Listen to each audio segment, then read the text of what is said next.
This research that you're researching is coming from the enemy. It's coming from the white man. That's right. That's who told you that King James was gay. Bring it up. Contrary to popular belief, we have the books to prove that not only was King James not gay, but he was an Israelite. He was black. That's According to what you know, right? What would you say Jesus Christ looks like? Okay, perfect. Verse 1. Bring it up. The revelation of Jesus Christ.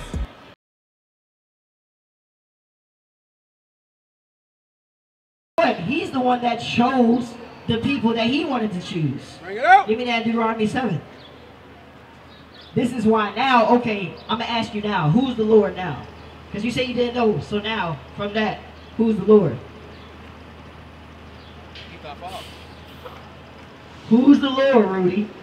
Yo, because like, you know, like, I've been wondering, like, actually, I've been wanting to know what the truth is.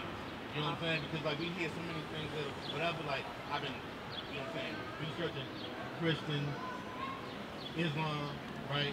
But like when you look at the Bible, and it got so many things of like got King James. I've been researching King James. He was gay. And that shit is wrong. Interesting. Okay. Alright, so you said King James was gay, right?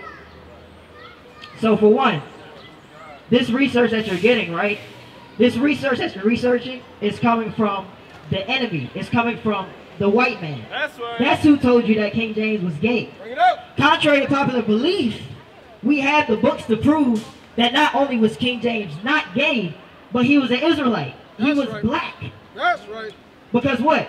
During the Dark Ages, right, which is the middle of time, why do they call it the Dark Ages? They call it the Dark Ages is because we ruled during that time. That's right. So what? If I'm in rulership of the world, which the white man is, correct? I'm not going to show you who the real rulers are. Because what? That's going to take away my power. So I'm going to do everything in my strength to teach you lies. Now we're here to correct all of those lies. You got it? See, he's going to show you right there. All right. So real quick, we're going to read to you what truth is, right? Because you're in search of the truth.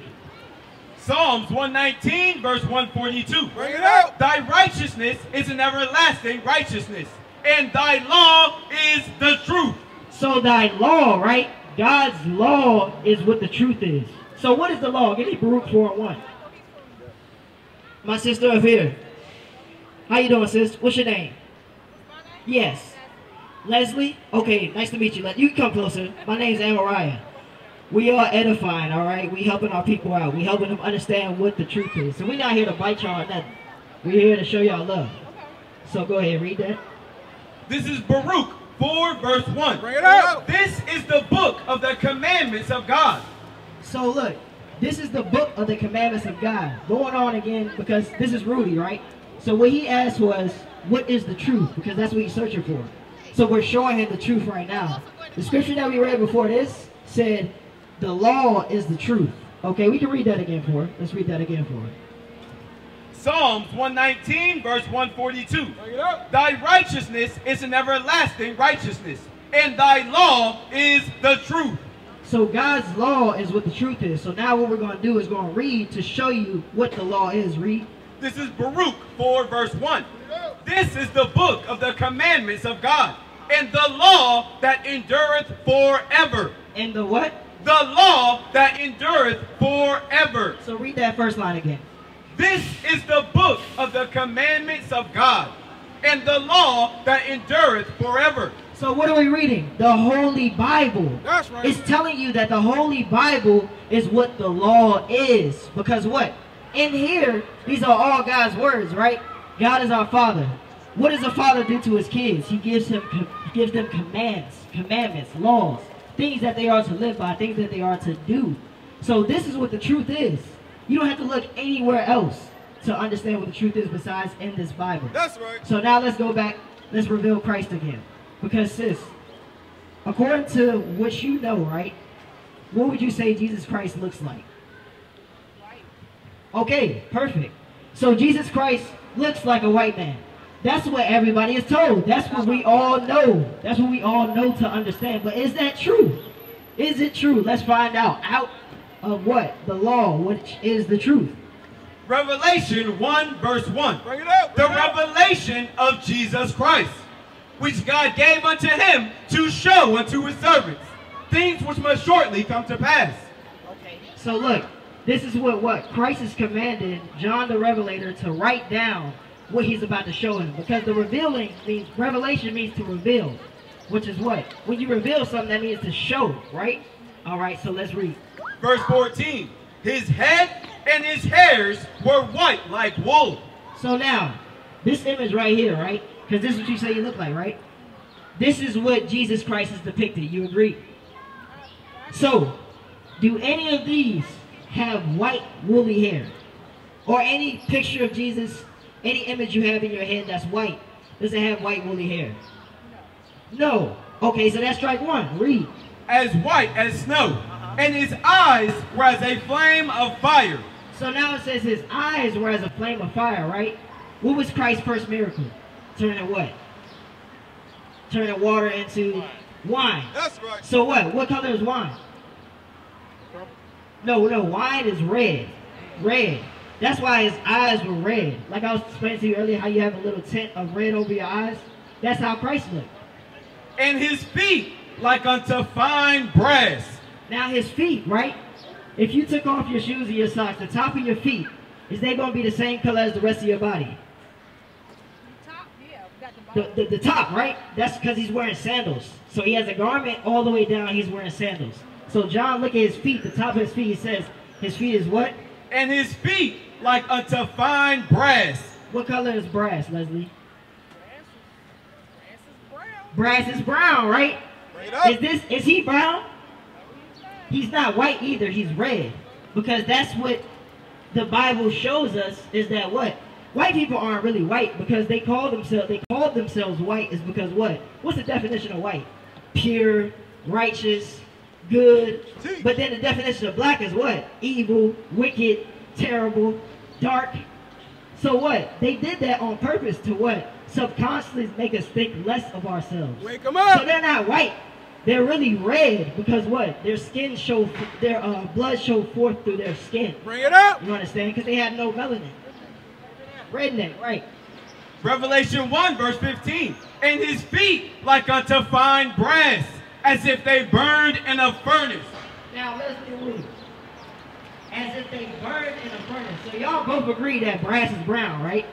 Now if you take brass and you burn it, what color is it going to turn?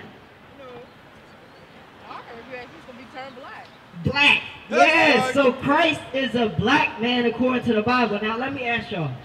How old are you, Sis Leslie? 35. How old are you, Rudy? 46. So for 35 and 46 years, y'all have learned that Jesus was a white man. But this Bible, ever since it was written, recorded, he's always been black. That's right. So for 35 and 46 years, y'all have been learning lies, like us all. We've been learning lies our whole life, but what? Today is a new day. This is the day that we're going to give the truth. That's right. That we understand what we are to do, okay? So look, on this sign, right? If I was to ask you what your father is, see so-called African American? Well, my dad is actually Nigerian. Okay, Nigeria, no problem. Because look, our people have been scattered across the entire earth. So a lot of us are still in Africa today. So coming from Nigeria, they have a tribe over there called the Igbos, which what means Hebrew. They practice the same commandments that we do. Now, let's get... yeah, you can read that. Isaiah 11 verse 11. Bring it up. And it shall come to pass in that day that the Lord shall set his hand again the second time to recover the remnant of his people which shall be left from Assyria. Assyria, okay. So there's remnants of Israel or God's people in Assyria, right? And from Egypt. From Egypt, that's in Africa. And from Pathros. And from Cush. And from Elam. And from Shinar. So these are multiple African lands and also India. Basically showing you that what? God's people will be scattered all over the earth in the last days before the second coming. So now, we're going to show you how we know who we are. So give me that in Deuteronomy 28. Bring it up. Let me get Deuteronomy 28. Because like I said, we're showing you the truth, right? Now I'm going to recap. What color is Christ? Based on that, white, but he's black man. Based on what? Based off of what's been told. The Bible, right? So the Bible is the truth. So now we understand that what? Christ is black. So now we're going to show you how we know who we are.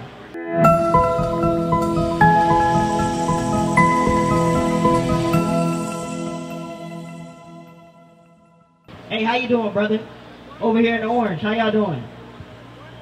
Deuteronomy 28, verse 1. Bring it out. And it shall come to pass, if thou shalt hearken diligently unto the voice of the Lord thy God, to observe and to do all his commandments. Yeah, let's get 101. Deuteronomy 101. So we're going to show you, because this is a book of Moses, Deuteronomy, right? Moses wrote the first 5 books of the Bible, Deuteronomy being one of them. Deuteronomy 1, verse 1. These be the words which Moses spake unto all Israel. So these are the words that we're about to read that Moses spake unto all the Israelites, all right? So these words are going to identify who the Israelites are today. Deuteronomy 28, verse 15. Bring it out. But it shall come to pass, if thou wilt not hearken unto the voice of the Lord thy God, to observe to do all his commandments and his statutes, which I command thee this day, that all these curses... So all these curses, right? Is a curse a good or a bad thing? Bad thing. So it says if we don't listen to what God is about to tell us, then all these curses is going to come over us.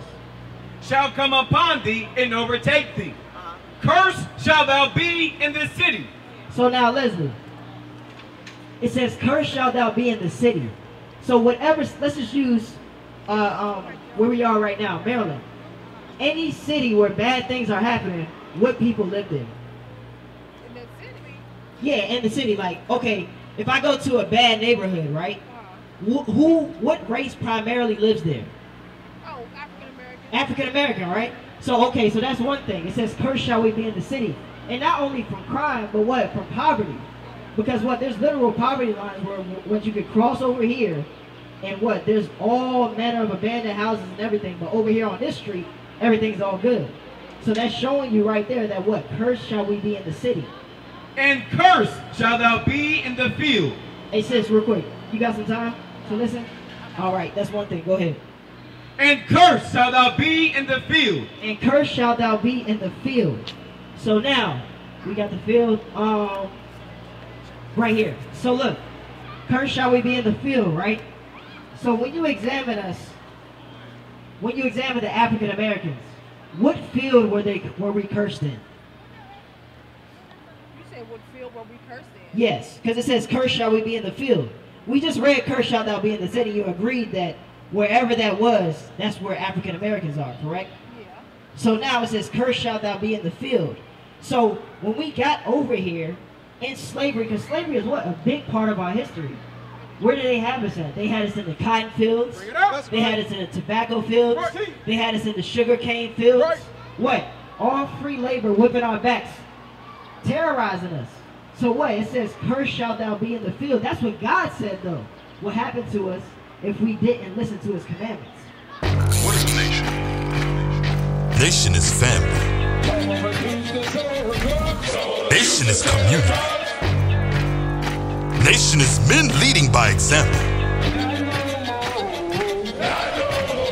Nation is women's support. Nation is children with role models.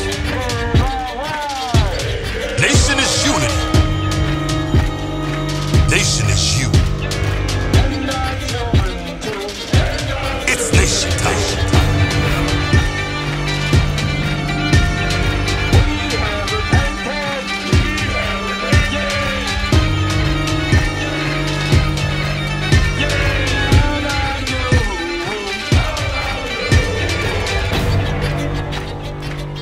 And finally, my brethren, be strong in the Lord.